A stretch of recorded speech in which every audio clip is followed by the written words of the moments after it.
Dick Van Dyke has been making people laugh for over 7 decades, and now at 100 years old, he still has absolutely no plans to stop. This is Dick Van Dyke at his funniest. You don't stop. You're not going to retire, are you? Oh, I don't want to.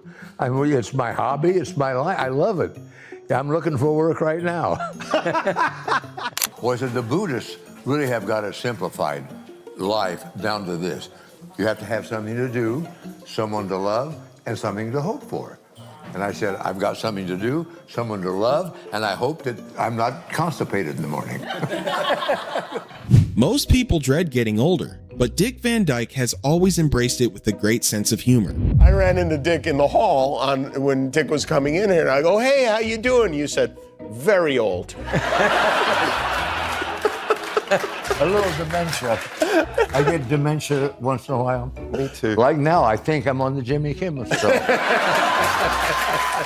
What's the one question that people ask you the most as you're approaching, this centennial mark? Why are you still walking around is one. And it turns out Dick is not the only one in his family who has made it to a remarkable age. It seems longevity runs in the Van Dyke blood. What's the secret to getting to 95? Good genes, I guess. My mother made it almost to 96.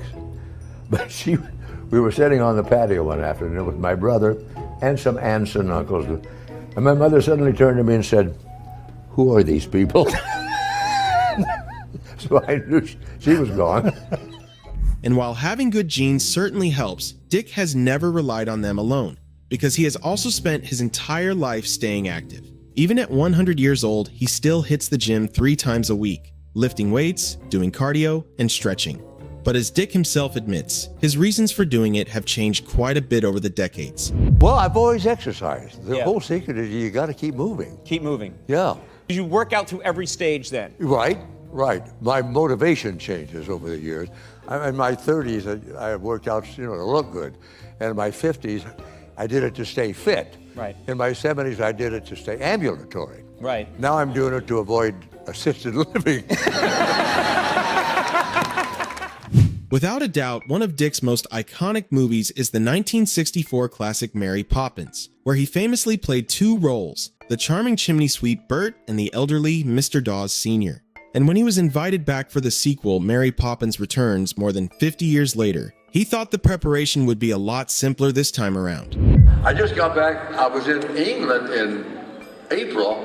They're doing a sequel to Mary Poppins. And I got to do the old guy again. And I thought, well, this time I won't have to put on any makeup. But still, they put all kind of junk. I said, do you realize you're making up a 91-year-old man to look like a 91-year-old man? And Mary Poppins wasn't the only family classic that Dick made during that era. In 1968, he also starred in Chitty Chitty Bang Bang. And decades later, one particular scene from that movie is still crystal clear in his memory. What was difficult was the opening of Chitty, the old bamboo. Mm-hmm. Oh my God. At the end, everybody has to jump over that bamboo. Every take, one kid would miss. The take you see is take 26. Wow. And while filming Chitty Chitty Bang Bang in London, there was one thing about being away from home that Dick couldn't quite get over. You're filming here in London. What do you miss most about America while you're here? Hamburgers. I swear, hamburgers. Because you can't get a hamburger. No, they just don't have it. If you go to the butcher and ask for a hamburger, they don't know what you mean. You have to ask for minced meat. And it's not the same somehow. What do you get? Minced meat. But Dick Van Dyke isn't just great on the big movie screen. He also became a television icon with the Dick Van Dyke Show in the 1960s. And his on-screen partnership with Mary Tyler Moore was so convincing that it started causing problems in real life. You were such a convincing couple, people thought that you were a real couple. Yeah, that's right. I started another series after that with another lady, and I was is this Hope Lang? Yeah. A woman came up in the market and hit me with her purse. She said, "How dare you leave that sweet Laura?"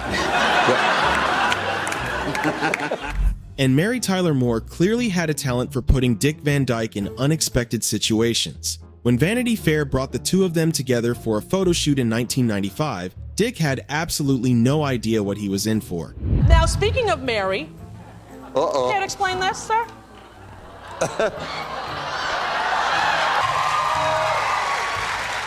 A little surprising was Vanity Fair, was it not? I was a little surprised. Yeah. Now, how did that come about? Well, I'll tell you, Mary was in on this. Yeah. I was not. And when they started putting that leather suit on me, I said, are we doing motorcycles or something? Yeah.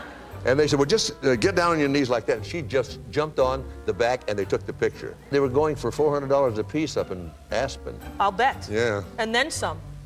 Because, I mean, come on, Well, Mary looks Rob like $1 and million, Laura. but what's that old man doing down there? You know what?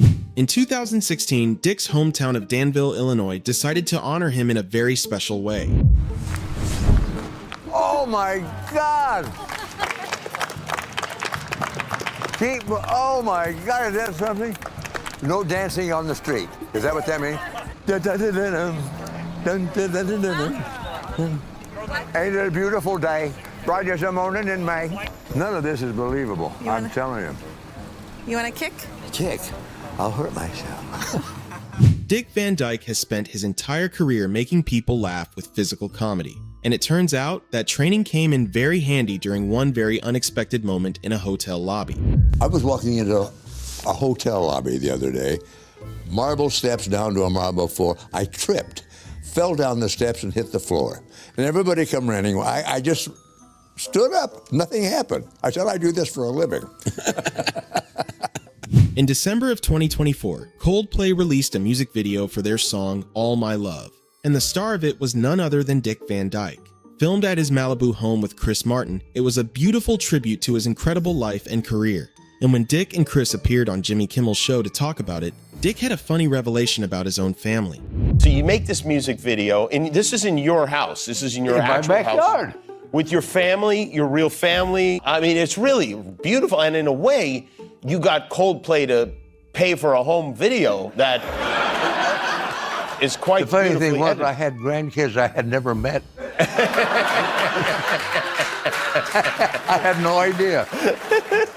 I mean, that's got to be one of the strangest things for being your age, is not even your age, but the age of your children. Imagine you have a 74-year-old son. Yes. Who you still send to his room, true or false? I have one who's 78. Oh, wow. Yeah. Wow. That's right. I'm old enough to be Joe Biden's father.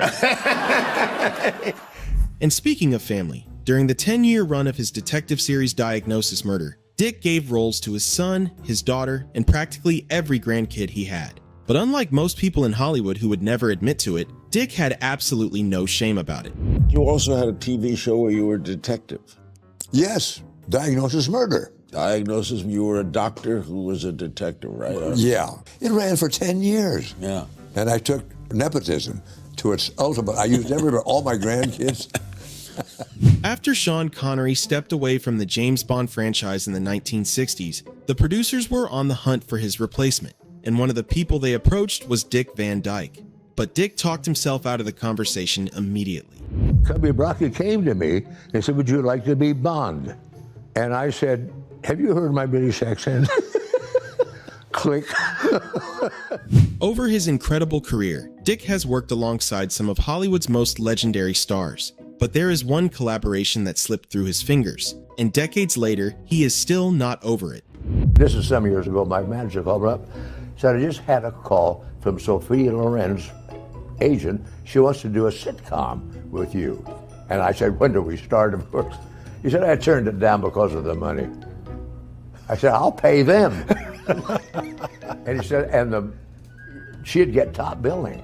And I said, I don't care if they never mention my name. Just let me work with Sophia Loren. It all fell through. I'm still mad at him. And then there is the story of how Dick met his wife, Arlene, who was 46 years his junior. How did you meet your wife, your lovely wife? At the SAG Awards. I was in the green room talking to some famous actress, and she walked by and just caught me. I never walked up to a strange woman in my life. And I walked right over and sat down and said, hi, I'm Dick. What was she doing at the set? She was a makeup artist, and she just did me. Oh, and did she do you, boy? Singing is the best thing you can do for yourself. Usually I'll wake up with an old tune going through my head. They call her frivolous Sal, a peculiar sort of a gal, a wild sort of devil. Oh, dead on the level was my old pal.